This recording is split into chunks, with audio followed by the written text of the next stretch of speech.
I see some folks are still working on dialing in, but I have 1 o'clock Eastern, so we can kick off our session for today. Good afternoon, and thank you so much for joining another weekly Superior Health Quality Alliance roundtable discussion on COVID-19. It's great to see so many familiar names. No faces, but good to see the names coming back week after week. So we're excited to have you.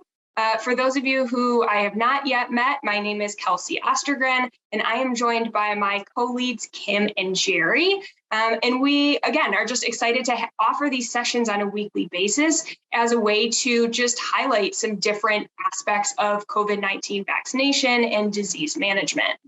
Today, we are joined by another Superior Health staff member, Elena, and she is going to be talking about mobile vaccination clinics. So we're really excited to have her to hear a little bit about this topic. And given that we are sort of a tri-state network, we'll spend some time talking about how these mobile vaccine clinics look in each of the states specifically, and get into more details on that. So slides for our session today are available. We will put the link in the chat box. Please feel free to download the slides, save them, share them with your colleagues. We hope that these will be a great resource for you, and we'll just kind of help you follow along during the presentation. As always, towards the end of the call, we will have an event survey. So if you could just take a couple of minutes to fill that out, we would greatly appreciate your feedback, and just want to make sure that we are providing content that's relevant and meaningful to you. If there are other topics you want us to cover, we love that feedback as well. So please feel free to either put it in a chat directly to one of us or include it on that survey as well. And as Elena's talking, feel free also to use the chat box if you have questions throughout, and we can sort of revisit at the end. But these are intended to be interactive. So at any point feel free to just raise your hand. We can unmute, ask questions. But I know Elena's planning on leaving time at the end for some discussion as well. So I think I've covered all of our intro stuff. Again, welcome to the call. And Elena, I will turn it over to you. Thanks so much, Kelsey. And yes, I am looking forward to chatting with everyone about mobile vaccine clinics. So today we're going to just jump right into some current booster data and talk a little bit about why that's looking like it looks and maybe some things that you're hearing within your facilities. I'm also going to describe the purpose of mobile vaccine clinics and why you might want to reach out to one of these contacts and schedule one within your facility, and then understanding how that process will work. The first thing I wanted to show are these really great charts that the CMS puts out. And these ones are going to show us kind of where each one of our states lie within all of the states within the United States. So the first thing is that I wanted to point out that the national average for the percentage of current completely vaccinated residents with COVID-19 booster doses is at 72.2%. So one highlight that I want to point out is that all three of our states are actually above that national average, which is really, really great. With Michigan sitting at 73.28%, Wisconsin at 80.69%, and Minnesota coming in at 85.05%. Which is actually fifth in the nation. So kudos to our Minnesota homes. I know that's all of these homes are doing all that they can. And there are so many factors that play into what makes these percentages as high as they are. But we're doing a really great job being above that national average. So kudos to everyone.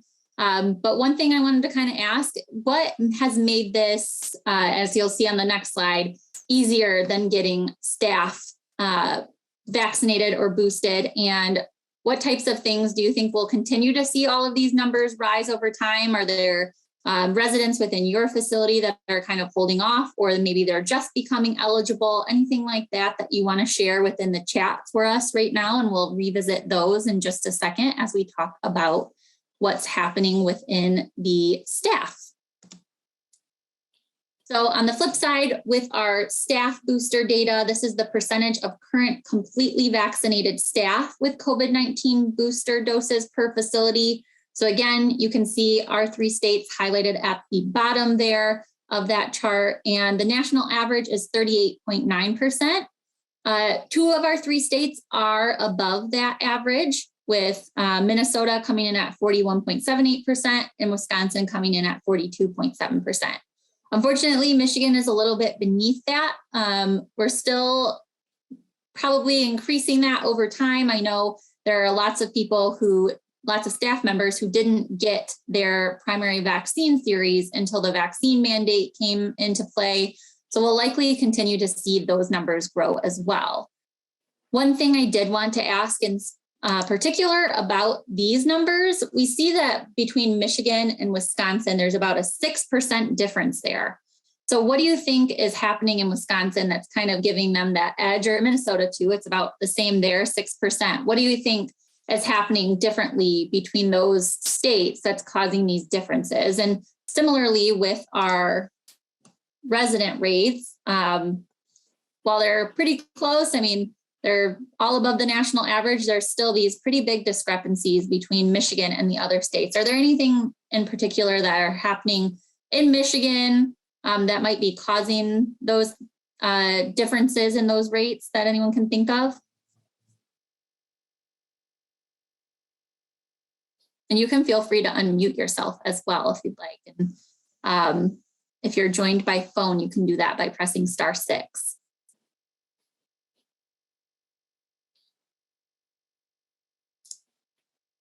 Or if you can't think of anything, the other thing I wanted to see is, does this surprise anyone? Are you surprised by these numbers? Were you expecting your state to be higher? Or were you expecting your state to be lower in either one of these two areas?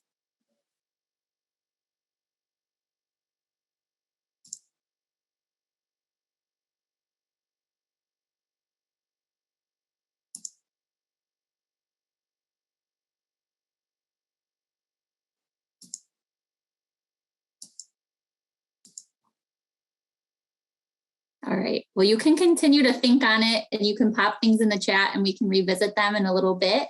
But I did just want to put these out there so that you can see kind of across all of our states, and even as you can see here, Puerto Rico and Guam, they're coming in at the top 2 for staff with the COVID-19 booster, and a pretty high rate there at 85.5% and 80.95%. So lots of differences there. Anything that you can think of that might be causing those differences, or if you see something that's surprising to you because you talk to other facilities and you think that your rates are really high, or you're surprised that they are as high as they are, I encourage you to pop that into the chat throughout the presentation. So some other data that's recently come out is that the Centers for Disease Control and Prevention showed that during the Omicron wave, Pfizer and Moderna COVID-19 vaccines were 87% effective at preventing emergency and urgent care visits, and 95% effective at preventing hospitalizations in adults who received a third dose in the prior 2 months. So still showing some pretty good effectiveness there. So those were those mRNA vaccines, and kind of similarly, along with that, we saw that adverse reactions were less frequent after a third dose than a second dose in adults who received the same COVID-19 vaccine for all 3 doses. So for example, I received the Moderna vaccine for all 3 of my doses. Basically what this is saying is that a lot of people found that when they received either all Pfizer or all Moderna, for example, that third dose oftentimes resulted in less adverse reactions. So if you have any staff or if you have any residents that are particularly concerned about those adverse reactions, I know we've heard about those. I know some of my own coworkers had some of those. The third dose they were finding had fewer of those. So that might encourage some people to get the booster. With that, I want to move on to why you might schedule a mobile vaccine clinic. So we've seen some of those numbers. We've seen in some cases that we're either below the average or we're not at the top % of our states in the country. What might be causing some of those things? And I think that you can put those in the chat. We kind of know some of them. Some people aren't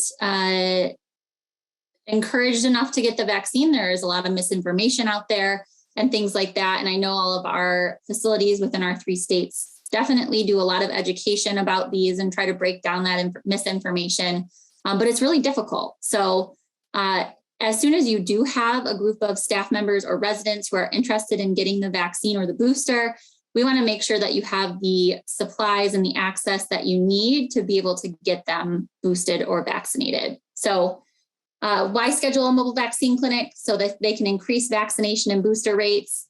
They're available at no cost. So all of the partners that I'm going to describe here today, they're either state-based agencies or other agencies who are receiving funding to bring these services at no cost to you. So that's the other part. I've heard from some facilities that do or have had to bus residents out of their home facility and to like their health department to try to get people vaccinated. And we want to avoid that. Obviously, that could come with a lot of different issues, that someone slipped and fell or anything like that. We want to avoid that. If we can keep them within their facility and bring the vaccination to them, we want to make sure that we can facilitate that. The other thing with these partners is many of them are actually testers as well. So they do COVID testing.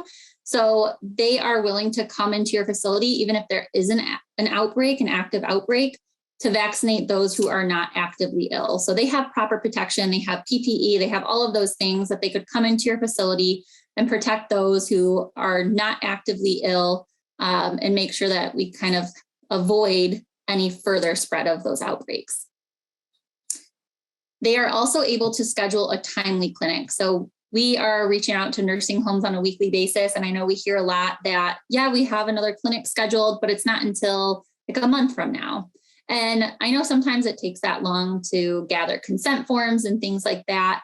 But a lot of these partners, I know at least one of them, we've reached out to them and they were able to come in like the next week. So again, we want to try to make sure that these vaccinations and these boosters are timely so that when you have staff or residents who are ready to get their vaccine or their booster, that it's available for them. And then lastly, this is something that our team here at Superior Health is really focused on, and we are connected to 3 different organizations in each one of our states, and we can help connect you with those contacts in your state and kind of help with the coordination of all of these clinics. So now I'm going to get into each state and the partner that we've identified that could help with mobile vaccine clinics. So the first one is Michigan, and this one is through the Wayne Mobile Health Unit. And for those of you in Michigan, this is kind of a part of Wayne State University in the Detroit area. And the contact here is going to be Randy Faust, and she is the administrative coordinator at Wayne Mobile Health Unit, and there is her email address. So if you're a Michigan facility and after this presentation, you're realizing that you could really use this help with getting a mobile vaccine clinic scheduled, and along with any of these states, because I'll always have a contact listed on the slide, you can either reach out to me, or if you're familiar with someone else on the Superior Health team, to help facilitate a warm handoff with our contacts. But you can also just reach out to them on your own as well if you ever want to do that. So if you are a Michigan clinic and you need help from the Wayne Mobile Health Unit, the information that they need is a preferred time frame. So letting them know when you would be able to gather what information you might need, like if you need those consent forms and things like that, about how much time might you need would play into your preferred time frame. You'll need the name and the address. They'll need the name and the address of your nursing home so that they know where to find you. And then they'll need a day of on-site contact name. So the person that is going to kind of be coordinating things from your facility's perspective, and they'll want their email address and their cell phone number so that they can keep in contact with them. And then lastly, any notes concerning the space, the parking, logistics, et cetera, that would be helpful for their team to know. So if you are going to be doing it in a common area versus having them go to room or something like that, that's a type of information that would be really helpful for these mobile vaccine providers. So that's all the information for Michigan. Again, we have reached out to all of these contacts, and they are aware that nursing homes might be reaching out to them, but we are happy to facilitate those warm handoffs and to give them a heads up and say, hey, we have a nursing home that we're working with, and they would could really use your services at their facility. The other thing I want to note is that they did not mention to us that they have any restrictions on number of staff or residents that need to get vaccinated. That's also a helpful piece of information to put in here so that they know about how many vials they might need to bring of the vaccine and things like that. But even if you don't have a ton of people that need it, if you have a handful of people that need to get vaccinated, let's still try to reach out to them. And if they are not able to bring their full setup, maybe they could send one person over to help out or something like that. So we want to make sure that everyone who needs to get vaccinated or boosted has the opportunity to do so. And we're hearing more and more often that there are some dead ends with those, trying to get your pharmacy partner to come in when you don't have enough people that need to get vaccinated. So we want to reach out to these facilities, because if they don't have the answer, hopefully they can connect us with someone else who might be able to come in and help. In Minnesota, the Minnesota Mobile Vaccine Clinic is going to be the Department of Health. And so Michelle Krastek is the long-term care battle plan manager at the Minnesota Department of Health. And her email address is listed there. She needs a little bit less information. And after she gets these two pieces of information, she'll send back some additional questions. So she needs to know the nursing home name in the city. And then she needs to know the number of staff and residents that are in need of the vaccine. So once she gets that information, she'll send back some additional questions that she'll have you answer. And then the last provider is the Wisconsin Mobile Vaccine Clinic, and that's going to be through the Pharmacy Society of Wisconsin. The contact here is Erica Martin, and she is from the Pharmacy Society of Wisconsin, and her email is listed there. She needs similar information as the Minnesota team does, the nursing home name and address, and the number of staff or residents in need of the vaccine. So what will happen if you reach out in Wisconsin is that the Pharmacy Society of Wisconsin is partnered with pharmacies throughout the state. And so once they get a request for one of these clinics, they connect with a local pharmacy, and then that local pharmacy team kind of comes in and helps out. So that's what that process looks like. So those are our three mobile vaccine providers. Like I mentioned, all of their contact information are listed on the slide, so you have access to those.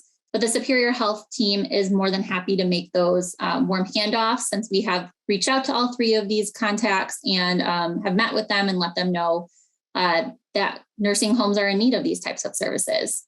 So if that is the case, if you do want to reach out to one of these facilities, we would love to hear back from you on how many people have gotten vaccinated through these clinics and things like that. That way we can kind of tell CMS, like, we put on this call and it was something that was needed through these mobile vaccine clinics, and this many people were helped through them. So if you're able to send that information on to us, we would greatly appreciate it.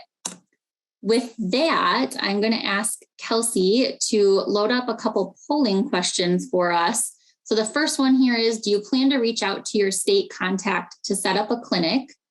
And then the second question is going to be, would you be interested in a state-specific call to hear more specifics about the process for setting up a mobile vaccine clinic? Awesome. I'm seeing some answers come in. I'm already seeing some that are interested in getting a clinic, so that is great. If you are not in need of a mobile vaccine clinic, pop in the chat who you're using, if it's a pharmacy partner that you already have, if you're vaccinating on your own within your facility, might help give some others some ideas on how to make their processes a little bit more efficient or effective if they kind of have an idea of what others are doing. County department. Awesome, I see some comments. So we're in quite a rural area, and we have been very fortunate to have a great working relationship with our public health department. The nurses have come to our facility, and together we facilitated booster clinics for both staff and residents, and continue to do so whenever needed.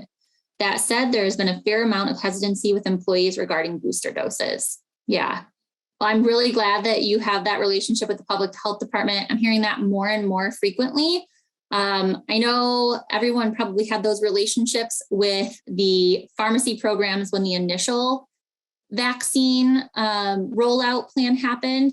Did you feel like it was more of a struggle when these boosters came out to figure out exactly how you were going to get the boosters facilitated within your facility, or did you feel like you had a pretty good setup? See, we have county department, local pharmacy, our long-term care administrators. That's great. County health department again. We're vaccinating on our own within the facility. Awesome, Sherry. Sherry, would you be able to let us know in the chat, was that an easy process for you to sign up with it, and what state you're in? Thrifty White Pharmacy, we assess need, educate, and get consent. They send weekly on Wednesday. Oh, that's awesome. Tony mentions that they're vaccinating on their own with the attached hospital holding the vaccine. That's great. We're working with health partners. They come out to our facility and give the boosters to our residents. That's great. Sounds like a lot of you have some really great things set up. I know that we did see a couple of people that are interested in setting up a clinic. I just want to highlight again, if it's something that's easier for you to just reach out to us and we kind of help facilitate that. My email address is on the next slide. I'm going to pop it up there. You can feel free to email me and I can send out an email still later today to kind of get you set up. I know prior to this call, I emailed, and it looks like those couple people are in Wisconsin. And prior to this call, I emailed the Wisconsin contact and gave her a heads up that we'd be doing this. And she responded immediately and said, please let us know if there's anyone that could use this assistance. So they would definitely get back to you really quickly. Looks like we have some more partners with pharmacies, referring staff to local pharmacies for vaccine/boosters. We use the county and Walgreens. That's great. Looks like there's a struggle to get employees to come in when we have clinics. Yeah. Another question that I have seen recently too, as you begin to onboard new staff who are not vaccinated, what most often are you doing? Are you sending them or asking them to get the vaccine at a local pharmacy on their own? What types of things are you doing for new staff members? Are you kind of waiting for the next vaccine clinic that you have in-house? Can continue to answer any of these questions that I'm rapid firing out into the chat, because there's definitely a lot of great conversation happening here. Kevin mentions definitely the booster vaccinations was a more complicated process, but our county health department was there to assist us and coordinate. Sounds like those health departments have been really helpful. Suzanne mentions working with Walgreens and also pharmacy partners. However, staff have booster hesitancy. Do we think kind of similar to the actual vaccine, where it kind of, the mandate really sparked that jump in vaccinations among staff? Do you think that that would be helpful? Like, do you think you'll have more staff getting the booster because they got the vaccine? Or is it still going to be like those who held off on getting the vaccine still probably won't get the booster ever, unless, and I have no idea that this is going to happen, but if there was another mandate in place, that would kind of be the only thing that would make them get the booster. What do you think about anything like that? Barb mentions that their new staff must have dose 1 before they're allowed to attend orientation. That's really helpful for other people to know kind of what others are doing about that. Wendy says that their county has what is called Walk-in Wednesday with all vaccines. That's awesome. Love to hear that. Sherry, kind of circling back to the fact that they are vaccinators themselves. She is in Wisconsin. It was a pretty easy process. We have a great relationship with our pharmacy. We work with residents and staff doing one-on-ones when they have concerns or questions. New staff, they have them go to the local pharmacy so they have their first dose prior to working. Great. And then Suzanne says new staff have to have their first vaccine or request an exemption before their first day. That's awesome. Thank you all for sharing all that information. Now there's a couple more. So Barb says that they offer the booster at orientation if eligible to start the conversation. There's new guidance on not up-to-date testing, which has encouraged staff to get boosted, or they have to test 2 times weekly. And then Angie mentions, as far as setting up tracking, it was initially a challenge, especially with the immunocompromised 3rd and 4th doses. Our consultant pharmacist did the reviews to identify individuals eligible. Yeah, I can imagine, like, you had everything set up for you kind of for that first pharmacy partnership. And then it was kind of probably more difficult to get everything in place to have these booster ones set up when kind of everyone needed them again at the same time. I really appreciate all of the comments in the chat, and I hope that everyone kind of learned something. And if there are new ideas that you have. I think a big one that popped out to me is a lot of people are partnering with their health departments or county health departments or their public health departments to have that type of relationship. So these mobile vaccine clinics will continue to be available, but I think it's also really beneficial to have someone that's really close by on your speed dial in case you have some people that might need to get vaccinated as well. Oh, I see a question for Barb Joyce. Where is guidance that indicates need for booster or else 2 times weekly testing? Does anyone on our team know anything about that?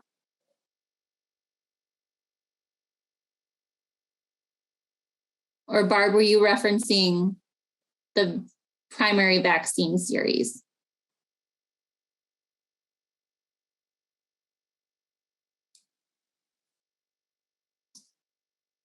Interim guidance from CDC on testing staff due to the county transmission rates.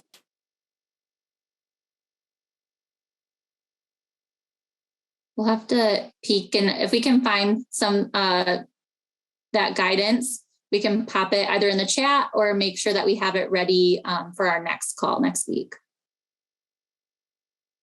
But thanks, Barb, for sharing that. I don't know that we have quite seen that yet. As we know, new information comes out all the time. So, oh, thanks, Barb. I appreciate that. She said she'll put that in the web browser or in the chat for us.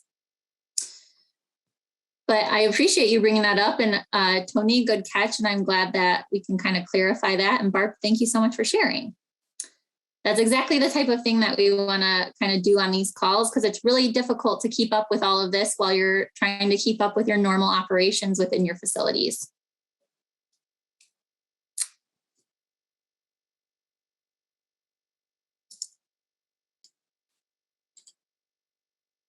Kelly says the CMS rule still says unvaccinated staff for the routine testing.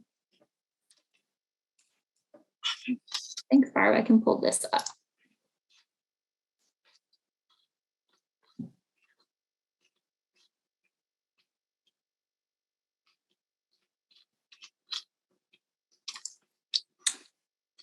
Awesome. So if you take a peek at this, and we can maybe clarify things at our next call too, and just make sure we dive really deeply into this and maybe have one slide at the beginning. I'm not looping Kelsey, Kim, or Jerry into this, but maybe we can just refer back to this at our next call next week, just to make sure that we have all of the answers for everyone. But thank you, Barb, for popping that in there.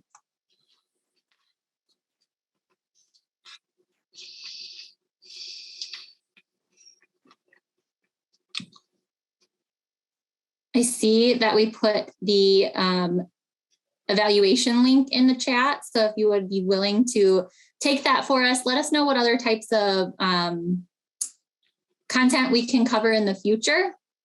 We'll be still here for a half hour every week moving forward. So anything that you can think of that would be helpful within your facility, we want to provide to you.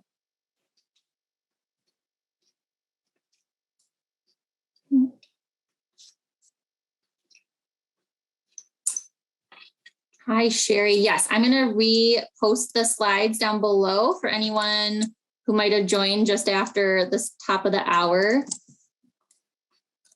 Here they are. You should have access to those slides there.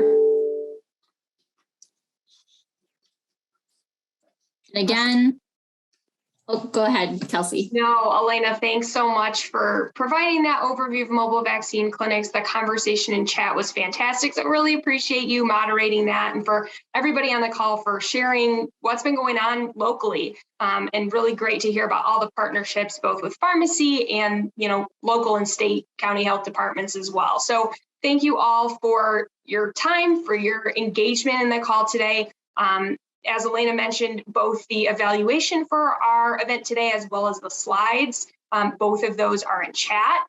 And then just an update for our session next week. So we will be joined by Yvonne Burston, and she's going to be discussing staff well-being and resiliency, which I know is a really hot topic as we think about staff retention, recruitment, well-being. Certainly the pandemic fatigue is weighing heavy on us at this point, 2 years into what seems like a never-ending battle with COVID. So we look forward to seeing you all again next week. If you have any questions or need anything from us, please feel free to reach out.